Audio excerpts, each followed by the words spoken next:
चिथरुआ लौड़ा कुल मनैयन से हमरे बारे में का बोलत हो। रुकत है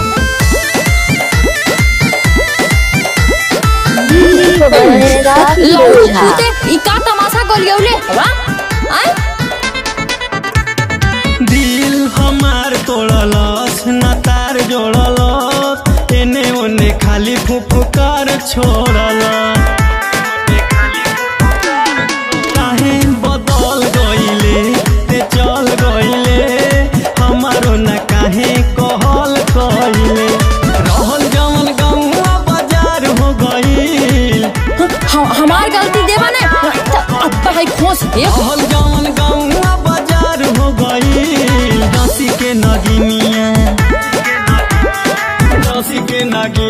फरार हो गइल दसी के नगिनिया फरार हो गइल दसी के नगिनिया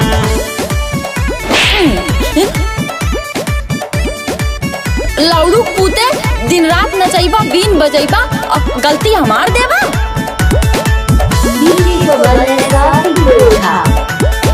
बीन बजाइब न कबो नचाइब न कबो माफ कर हमके सताइब न कबो तोहरा के हम समझावा तानी हो दिलावा के हाल बतावा तानी हो